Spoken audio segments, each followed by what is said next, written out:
Salut tout le monde, c'est Richard, j'espère que vous allez toutes et tous très bien. Aujourd'hui c'est une vidéo un peu particulière, on va rendre un hommage à John Meadows. Pour ceux qui connaissent, c'est un bodybuilder américain qui vient de décéder il y a quelques jours d'une embolie pulmonaire seulement à 49 ans. Alors pourquoi j'ai choisi de parler de John Meadows? Pour deux principales raisons. La première, c'est que je le suivais sur sa chaîne YouTube aux États-Unis. C'est une chaîne qui avait beaucoup d'influence, il regroupait plus de 500 000 abonnés. Et la deuxième raison, c'était que, John Meadows était quelqu'un qui aimait beaucoup les élastiques. Il en parlait très souvent dans ses vidéos. Donc on va revenir à la fois sur son parcours, mais également sur son vif intérêt pour les élastiques, dont je vous mets déjà un petit extrait. So we're going to do a push-pull leg split.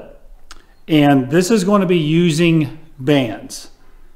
Bands are absolutely a phenomenal tool. John Meadows était un bodybuilder professionnel avec une carte IFBB, c'est-à-dire la crème des bodybuilders, et il avait commencé sa carrière aux alentours de 1997 avec ses premières compétitions. Une des dates clés de sa carrière, c'était l'année 2016 où il a fini 9e au Arnold Classic. C'était quelqu'un qui n'avait pas eu un parcours évident, il était né dans une famille assez pauvre aux États-Unis. Il avait vécu également des drames familiaux, mais il avait toujours réussi à se reconstruire derrière, et c'est une des choses qui faisait qu'il était très apprécié dans la communauté des bodybuilders. Il avait d'ailleurs un surnom qui était Mountain Dog, le chien de la montagne, et était globalement reconnu pour sa bienveillance et sa sincérité au sein de la communauté du bodybuilding ainsi que celle de YouTube. Et oui, il avait créé une chaîne consacrée à la musculation et il filmait tout simplement de chez lui, c'est-à-dire que vous pouviez le voir s'entraîner auprès de sa compagne ou de ses enfants, et c'est ça aussi qui contribuait à son image de proximité. Dans la communauté YouTube, il était vraiment apprécié et faisait régulièrement des collaborations avec d'autres grands YouTubeurs. Je pense notamment à Jeff Nippard. Pour ceux qui connaissent, c'est une chaîne qui est vraiment géniale. Je vous mettrai le lien en description. Jeff Nippard, c'est un bodybuilder naturel qui a une très grosse chaîne à plus, je crois, de 3 millions d'abonnés aujourd'hui aux États-Unis, qui est très pédagogue dans son approche et donc qui faisait régulièrement des vidéos avec John. Enfin, une dernière anecdote et pas des moindres, John Meadows, c'est tout simplement celui qui a inventé le Meadows Rowing. Ce type de rowing à un bras porte effectivement son nom.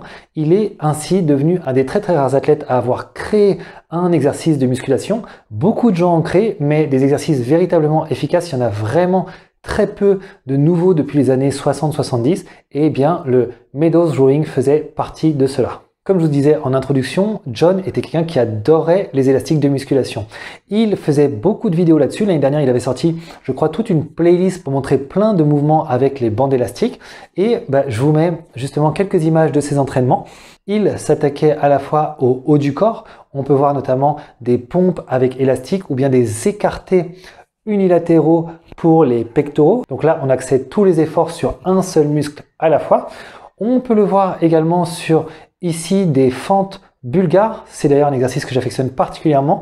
Vous avez le pied arrière relevé, la force de l'élastique qui vous propulse vers le bas. Et là, vous allez vraiment devoir beaucoup forcer sur votre jambe pour vous relever. Un dernier exemple, celui du soulevé de terre. Là, on le voit faire. Donc, il prend un assez gros élastique qu'il va soulever avec ses mains. Personnellement, je vous le conseille d'habitude. Sur cet exercice, l'élastique risque de vraiment tirer excessivement sur la paume de vos mains. Donc moi, ce que je vous conseille sur pas mal de vidéos, c'est toujours de faire cet exercice à l'unilatéral, c'est-à-dire avec un pied à la fois. Vous aurez de très bons résultats également. Mais voir John faire cet exercice, ça fait à la fois plaisir et ça fait une belle démonstration de l'exécution classique. En termes de volume d'entraînement, John Meadows, c'était quelqu'un qui croyait plutôt à l'intensité qu'au volume global. En d'autres termes, il pensait plutôt axer ses entraînements sur à peu près 3 séries par exercice avec une grosse intensité, ce qui va amener quasiment à chaque fois à l'échec. Il n'était d'ailleurs pas braqué sur le nombre de répétitions sur chaque série. Il visait aux alentours de 10 répétitions la plupart du temps, mais comme on allait pousser l'effort au maximum, il n'y avait pas du tout à se contraindre à 10. Si on pouvait aller en faire 11, 12, 13, voire 14, il fallait y aller et c'était sa façon de progresser au mieux. Enfin, une dernière technique d'intensification qu'il utilisait beaucoup, c'était l'isométrie. C'est-à-dire que lorsque vous faites à nouveau vos 10 ou 15 répétitions, arrivé à la dernière, au lieu de redescendre la charge, vous allez rester bloqué, statique à mi-niveau, histoire de vraiment travailler le muscle un maximum en position isométrique et ensuite redescendre. Comme ça, là, vous êtes sûr d'avoir eu un véritable bon entraînement. Vous êtes très proche de l'échec et ça vous apportera également des résultats. Voilà pour cette vidéo hommage. Pour ceux qui le connaissaient, j'espère avoir été assez fidèle à sa vision des choses. Pour ceux qui ne le connaissaient pas, j'espère vous avoir fait découvrir le personnage. Sa chaîne YouTube existe toujours, vous pouvez voir plein de ses vidéos.